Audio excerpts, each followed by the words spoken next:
সালামু আলাইকুম প্রিয় বন্ধুরা, আমি আজকে একটি জিনাহর ব্যাপারে কথা বলতেছি। যে জিনাটা আমরা সহজে করে থাকি সেটা হলো আমাদের অন্তরের জিনা। অন্তরের জিনাটা ভাই এত মারাত্মক, অথচ আমরা খুব সহজে এটা করে থাকি। সেই জন্য এই অন্তরের জিনা থেকে আমরা অবশ্যই হেফাজতে থাকব এবং কি অপর ভাইকে হেফাজতে রাখার জন্য চেষ্টা করব। অন্তরের জিনাটা কিভাবে হয়? অন্তরের জিনাটা হয় আমার চক্ষুর মাধ্যমে, যেটা আমরা মনে করেন দেখি সচরাচর যে একটি লোক হেঁটে যাচ্ছে, ওই লোকটাকে দেখাটার পরে একটা কল্পনা করি। ওই কল্পনাটা করার কারণেই আমাদের অন্তরে জিনা হয়ে যায়। এবং কি আমরা অনেক সময় মোবাইলে কথা বলি, কথা বলার পরেও আমরা মনে মনে এই অন্তরে জিনাটা করে ফেলি। তো সেই জন্য যারা এখনও বিয়ে করেননি সাবধানে কথা বলবেন, কারণ আমরা ভালোবাসা অনেক পছন্দ করি, সেটা যদি আরও প্রিয় মানুষ হয়। আর প্রিয় মানুষ কাকে বলে? যে কিনা আমার স্ত্রী। আর বর্তমানে আমরা প্রিয় মানুষ কাকে বলি? যে কিনা পরনারী, তার সাথে ভালোবাসার ভাব করি এবং কি তার সাথে সম্পর্ক করি বিয়ের আগে। ও ভাই, এটাই জিনা, এইটাই বড় মারাত্মক কঠিন জিনা।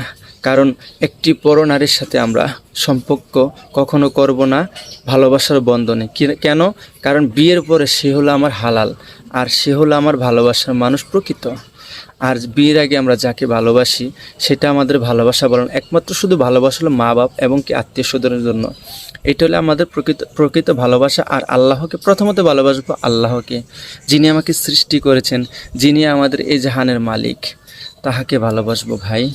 ইনশাল্লাহ চেষ্টা করব আমি নিজেও আমল করার জন্য, অপর ভাইকেও আমল করানোর জন্য। তো আমি নিজে যদি এই জিনিসটা থেকে বিরত থাকি, তো অপর ভাই অবশ্যই আমি অন্যজনকে দাওয়াত দিতে সহজ হয়ে যাব। তো এর লিগে আর নিজে আগে আমল করব, তারপর অন্য ভাইকে আমি দাওয়াত দিব। তো এই জন্য ভাই আমরা এই ভুলটা আর কখনো করব না। এই চোখের জিনা, অন্তরের জিনা, হাতের জিনা, এই জিনাগুলা খুবই সহজে আমরা করে থাকি। সেজন্য এইগুলা থেকে আমরা সবাই বেঁচে থাকার চেষ্টা করব, অপর ভাইকে দাওয়াত দিব। আর বিশেষ করে ভাই রাগ করবেন না ইয়াং জেনারেশন যারা আছেন, কারণ আপনারা হয়তো আমার কথা রাগ করতে পারেন। আমি বলেছি যে প্রেমিকার সাথে কথা বললে জিনা হয়, এটা ভাই বাস্তব। আর প্রেমিক প্রেমিকা কখনো ভাই হালাল হয় না, একমাত্র শুধু আল্লাহর জন্য যারা ভালোবাসে বিয়ের পরে তাদেরটাই হালাল হয়।